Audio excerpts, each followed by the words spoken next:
Austerity everywhere. Will it fix things? No, it won't. Austerity is the inevitable consequence of the current monetary model. In fact, austerity is the new reality under these dysfunctional models. There can be no other way. You see, we are playing a rigged game, and no amount of sacrifice can ever change that. All economic and political commentators right now propose solutions within the existing paradigm or game. None will work. We either change the game or we perish. Thankfully, we can change the game to not only survive, but to thrive and flourish. First, however, it is time to identify the real problem. An initial process flow of our economy looks like this. It can be scaled up or down to include the whole world or just an individual country. Let's, for ease of purposes right now, assume it is the country of Ireland. The people and their businesses engage in commerce with each other and also pay taxes to the nation state. The nation state, in turn, may give grants to businesses, act as employer to the public sector, pay welfare remittances, and provide services to the population, like education and healthcare. All very noble. Unfortunately, it is at that point that the good news ends. While the diagram represented is how the societal model should exist, it is not how it exists. You see, our nation states, Ireland in this case, should issue the money that is needed within the circle. Unfortunately, the modern nation state around the world does not perform this task. It has outsourced the production of money to third parties. These third parties are all the privately owned central banks of the world. In Ireland, this function was served by the Irish Central Bank until 1999, but now resides with the ECB in Frankfurt. These banks masquerade as public entities, but in all cases are privately owned. So these private central banks issue the money society needs, but the only way money can be issued is if someone somewhere takes on a debt. Either people, businesses or governments. It is worth thinking about that for a moment. Every note that has ever passed through your hands is debt that somebody took on. Even our investments can only grow when someone somewhere takes on debt to purchase goods and services to enable this so-called growth. Therefore, it is clear that money can only cross the line into the circle when debt is taken on. Now, obviously, people and businesses in Ireland never borrow directly from the ECB. We borrow from our local high street banks. They get their authority from the ECB to digitally create debt on a computer screen, be it in the form of mortgages, car loans, business loans, etc.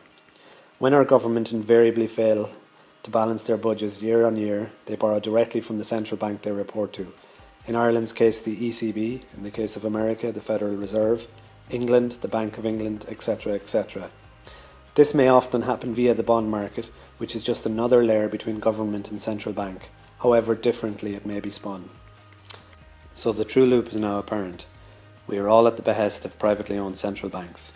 They control society because they issue the money society needs, either directly to governments or to the people and businesses via their local high street banks. One would hope they are benign in their operations. Unfortunately, they are not. They perpetrate three crimes on the people that have slowly squeezed the life out of all of us. Indeed, their actions are the only reasons why we are in the endgame scenario we now find ourselves in. These crimes are: number one, they supply us with debt, i.e. a principal figure we borrow, but expect us to repay both principal and interest to them.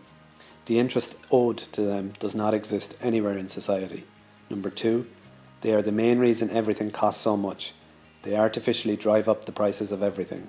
Number three, they only have a fraction of the assets on hand that they loan out to society.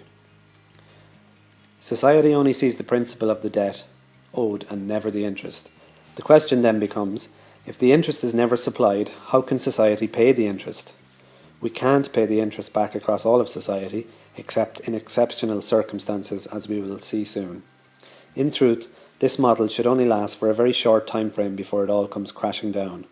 After all, act as a central banker to a small circle of your friends. Give them all the same loan, but demand the loans all be repaid in full with a 20% interest surcharge 1 year later. Since they are a closed system, they cannot generate the interest in any way unless others join their circle to get new loans from you, thereby making it possible to source the interest the original crew owe once this fresh money is circulating. Vicious circle, anyone? This leads us on to how this obvious elephant in the room has escaped notice for over 100 years, even though the brute was wrecking the place. The reason the privately owned central banking financial model has lasted so long is that the massively expanding population of the world is exactly what has kept the corrupt scheme running. Exponential population growth. There were 1.75 billion people in the world in 1900. there was roughly 7 billion in 2010. This is a 300% rise. There will be 10 billion by 2100. This is only a 43% rise over 2010 levels. Therefore, the rate of population growth in the current century is 7 times less than in the last century. The gross domestic product, or GDP, rise per country over the past century worked out at an average of 4% across the world. We know the economy can only grow by more money being issued into society as debt. So a 4% GDP rise only resulted from the debt that was created by the people of the earth. Hence, there must be a direct correlation between population growth and GDP rise. A 300% rise in population yielded a GDP rise per year of 4% in the 20th century. Therefore, a 43% rise in population will yield a GDP rise of roughly 0.57% in the 21st century. Recent data released by governments worldwide over the past 4 years proves this figure is becoming the new average. We now need to look at the existing debt commitment percentage in terms of GDP. Existing public debt obligations averages around 2% of our current GDP levels. So once the GDP percentage rise of countries is greater than 2%, then it should be possible to service existing debt, even if the interest on the existing debt was never created. GDP rise of last century was on average 4%, which exceeds 2%, hence our perceived sense of getting richer, especially in the Western world. Now, however, worldwide GDP will only rise by approximately 0.5% per year for the next century. Therefore, we can no longer service existing debt. Basically, our economy is, and always has been, a pyramid or Ponzi scheme that could only function with more and more people taking on the model, i.e. a hugely expanding population. Now that this has slowed down, the Ponzi scheme has crashed permanently. In fact, our worldwide population needs to be 28 billion in 2100 for us to have the same lifestyle we have had through the latter part of the 20th century under our current monetary model. What does this mean for us? The world is in a process of foreclosure is what it means, slowly but surely. Governments and statute law. Even before we progress to the other crimes of the private central banking model, we see that our state or governments should not allow this farce to continue. After all, they could legislate to end this madness right now and issue the money the people need, free from unscrupulous usury practices. It's really incredible that they do not, but it just goes to show how deep the lie goes and how emasculated they truly have become. As each generation of politician takes office, they quickly learn that government debt keeps growing and that they are left with no option but to continuously create new taxes and also to keep increasing existing taxes to try and sate the beast that is private central banking. The irony is that it can never be sated, as the debt to them can never be repaid in full across society. The human being morphs into the corporatized entity. Common law is the law of the flesh and blood person, and this dictates that you cannot transgress against another, i.e. rape, murder, assault, etc., nor can you transgress against their property, i.e. theft, arson, damage, etc. Only when you do either of these things do you violate the law of the land or natural law, beyond which you are guilty. Then and only then is the flesh and blood person liable for punishment. Every other law, as we know them, does not apply to the human being. These countless laws are referred to as the statute laws on the books of the nation-state.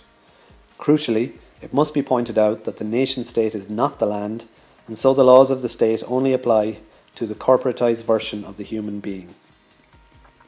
John, of the Doe family, is the human being. John Doe is the corporatized entity, i.e. a part of the state. Check out any correspondence to you from any corporation or government. In all cases you are addressed as a corporate entity, i.e. your name is in full capitals. Every tax that a government levies is enforceable on John Doe, but not on John of the Doe family. John Doe accepts his role as a subservient, powerless vassal of the state by using a revenue number, by getting a passport or a driving license, etc., etc. We do all of these things in good faith, i.e. declaring our intentions as citizens to contribute our part to running our nation state.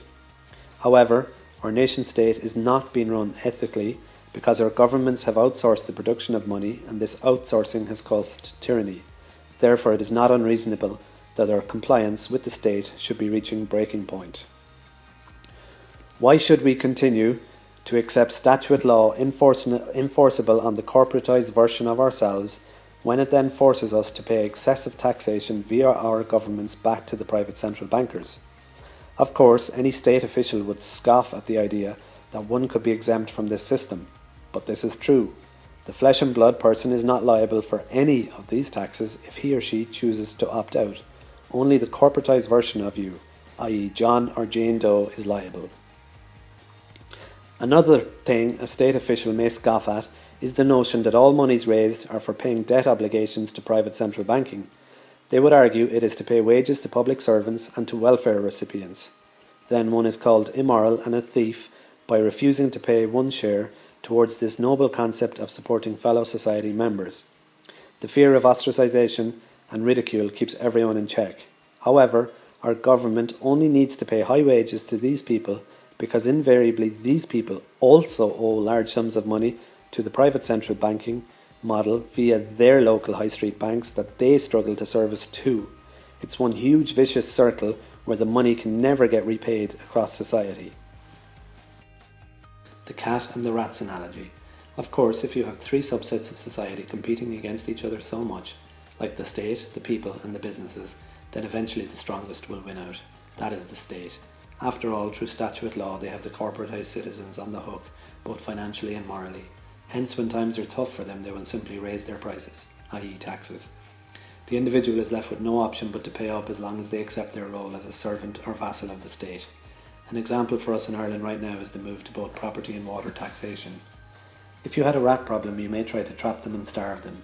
Eventually, the largest rat will kill the weakest ones for food, until he himself is the last one left standing. It's much easier then to handle just one rat than to manage many of them. That is exactly what central banking does. It traps people, businesses and governments in a game that they cannot win. Then when the pressure comes on and the debt commitment looms large, they all turn on each other. The fattest rat starts to throw his weight around. See all the countries in the world right now raising taxes, cutting services, imposing austerity, etc. to meet their debt commitments and promises to their central banks. In essence, the fat rat is eating the weaker ones, i.e. us the people and our businesses. The irony, of course, is all the individual rats that join forces with the big rat of the state to go after the weakest ones, believing that they themselves are untouchable or preferred. A good example of this is the ever-increasing militarisation of the world's police forces used against the people. Time will prove their full sense of security very naive. Meanwhile, the cat, or the private central banker, is licking his lips outside the circle, knowing that he can take over at any time, and also that the biggest rat is his for the taking eventually. Nobody is immune from this process. All that separates the various subsections of society is timing. Eventually, the fat cat will have his prey. Crime number 2. Central banking model causes inflation, not the people. We are led to believe that it is our rapidly expanding population that is causing the price of everything to shoot up. Irony alert. The bankers needed our population to explode to perpetrate their Ponzi scheme, but then somehow we the people are blamed for all the ills of the world. From food to housing we are blamed. We are told the earth cannot provide for our needs, and we are made feel guilty for even living on the planet. If we look at the world's reserve currency, we see that since 1913, when the private Federal Reserve was created, the purchasing power of $1 has decreased by almost 99%. However, the worldwide population has only quadrupled in that time, as we know. Surely it is not beyond the bounds of reason to expect prices to have increased by just 3 or 4 times, and not by almost 100 times in that century. If these banks issue the money, they decide the price of everything. That is a hell of a lot of power to grant individuals. If one had that power, the temptation is there to issue a lot of money very easily for goods like housing to raise the prices artificially. Then the price rises can be explained on rapidly increasing population levels. If a lot of money is issued, it makes it harder to pay it back. If it is harder to pay back, then the people, businesses and governments go into foreclosure quicker, and you, as the central banker, get to seize their real physical assets for failing to meet their debt obligations. Number 3. Fractional reserve banking. In the past few decades, we left all gold standards. We entered the real realm of fiat currency. Fiat basically means let it be so. It means money is not pegged to anything solid and is only viable for as long as the people of the world accept it. This led invariably to an abuse of fractional reserve banking. This term is used to describe how banking gives out more money than they actually have as assets to back up any claim on that money. In more prudent times, the fractional reserve percentage was around 10%. This means they only had 10% of the money they gave out as loans as assets on their books.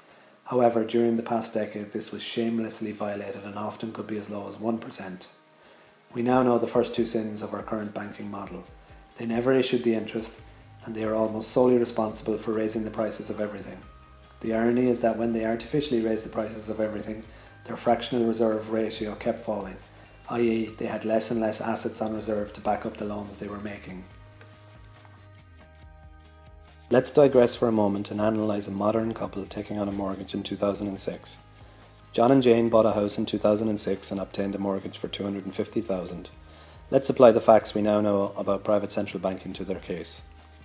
Thanks to the blatant inflation of house prices during the early years of this century, the ridiculously high price of the house ensures both will have to work full-time until they are 65, even while they try to raise a family together.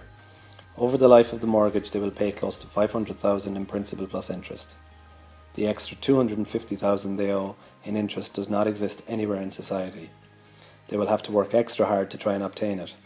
However, every year that passes, it is harder to get it as the population swell is slowing down, and hence new money is not being introduced into society as quickly as before through new debt creation. Their government will also make it harder to meet the commitment as they raise their prices to meet their own debt and high wage costs, i.e. through taxation. The bankers are guilty of violation of common law. We now know the three main transgressions the private central banks commit against the people of the world. We also know our governments use statutory law to ensnare us to help them pay back their debt when they themselves could be issuing our money free from private central banking. The irony of all this is that as long as private central banking continues to exist, it is violating natural law, common law, or the law of the land. These laws stand over the rights of the individual to not be violated physically or through theft, etc. The central banks are committing theft against the flesh and blood people every day they operate. Since they never release the interest on the debt they sell us, then they are demanding money in return that does not exist. If you force somebody to hand over money to service a debt that does not exist, i.e. the interest owed, then you are stealing from them. You are violating their common law rights. All this time, the person has been terrified into believing that if they don't make their debt payments, pay all their taxes, etc., that they are liable to end up in debtor's prison or cast out on the side of the street. That may be the case for the corporatized person, but not for the flesh and blood person. You see, the flesh and blood person can reject statutory law, but the governments and banks cannot reject common law. It is the law of the land and is above any corporation, nation state or government. It cannot be violated. It keeps man in check and is in harmony with the earth. Statutory law enslaves mankind and is not in harmony with the earth. Let's redraw the banking model as it should exist. Initial steps to free humanity. Use the knowledge now at hand to close private central banking in a coordinated nation-to-nation manner. The people could force this by waking up to their common law rights and refusing any more to be a corporatized entity of a dysfunctional state, as long as this state continues to serve the bankers. The state needs to finally serve the people. Write off all the interest owed on all government and private debt as it never existed and hence is not owed. Open public central banks staffed by honest people representing humanity that are suitably qualified, i.e. not necessarily economists or accountants, but those who have a holistic view of life on earth coupled with competence and compassion. Analyse every debt owed to the existing banking model in an intensive project. Write down the principal owed to the value of the actual assets the bank had when they loaned out the money, i.e. based on the fractional reserve ratio at the time of the loan. The main reason for this is that since banks cause the majority of inflation, then the person should only be liable for a share of the principal they owe. We can now look at our couple's mortgage commitment as an example.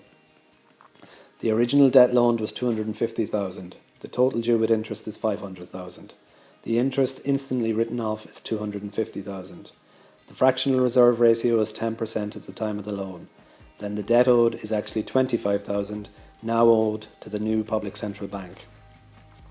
Since our couple have paid roughly $100,000 in principal plus interest repayments so far over 6 years, admittedly with inflated money, the fairest thing to do is just nullify all commitments on this principal loaned figure of $25,000. It could be considered compensation for common law financial crimes perpetrated by the private central banks.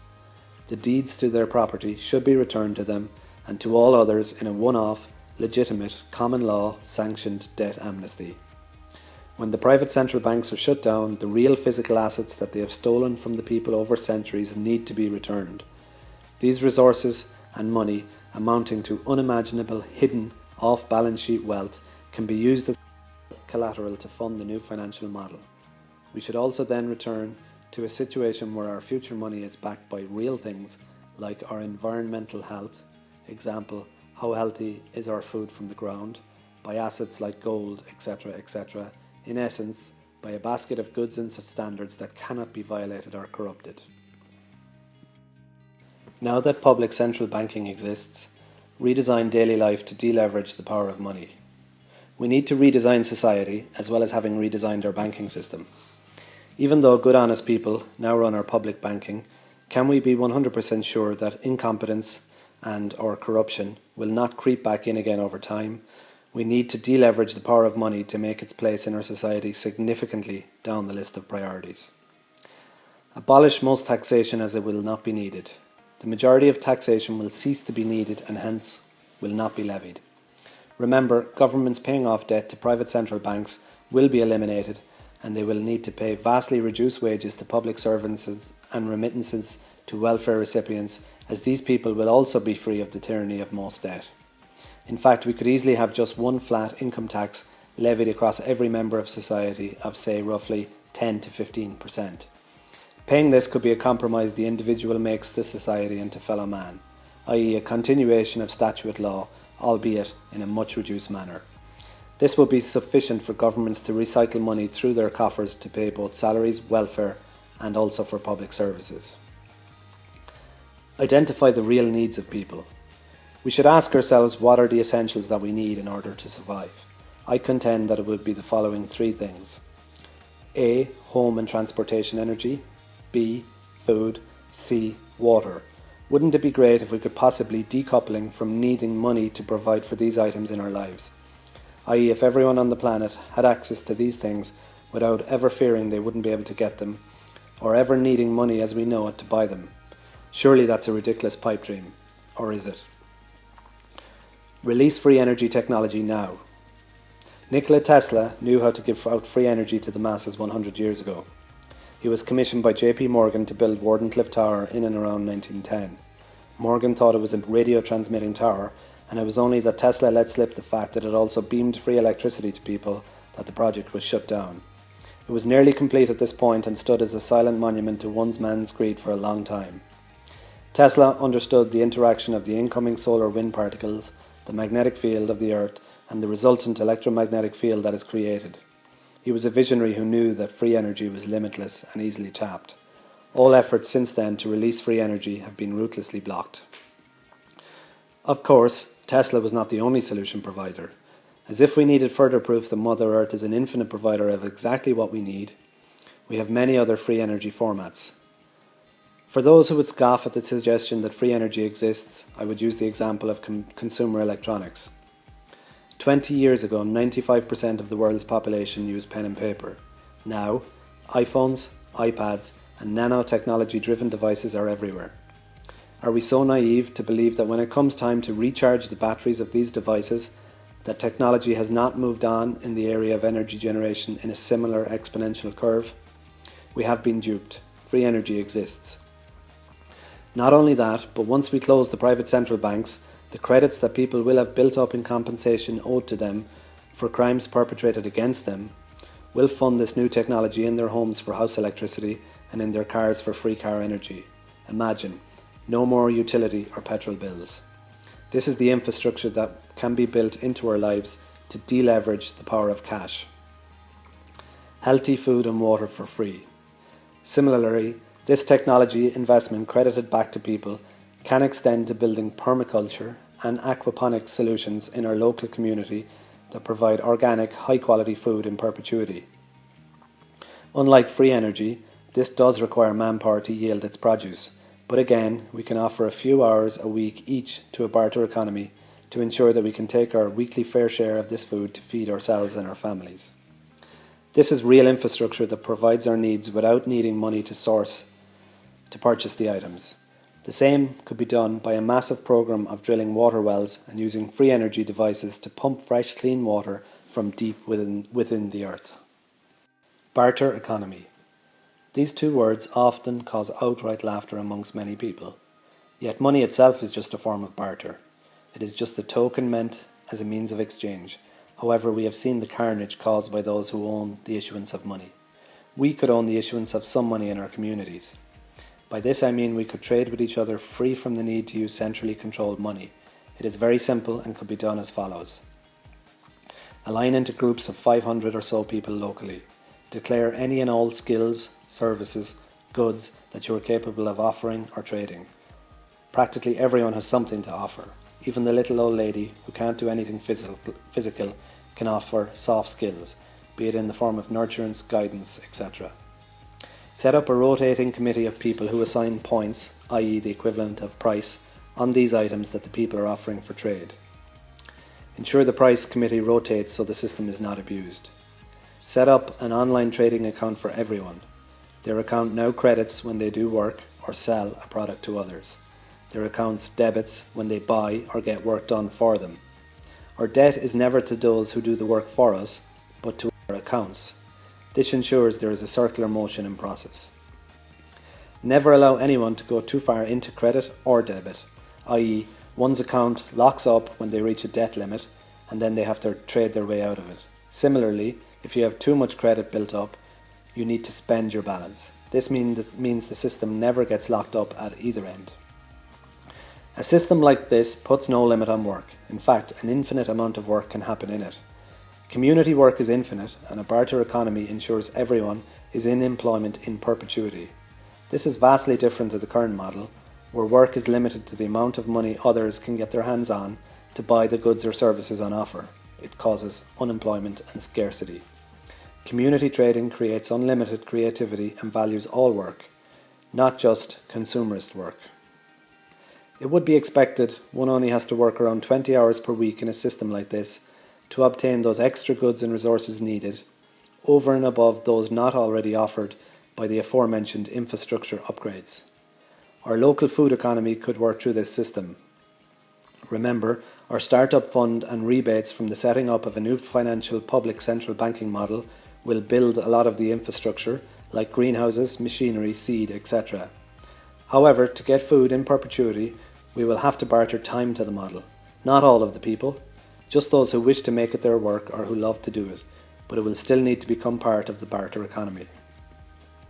Of course, this barter economy is not mandatory. Some people would choose to rely solely on debt reduction and free energy, etc., and thereafter to work in the new, much more reduced market economy.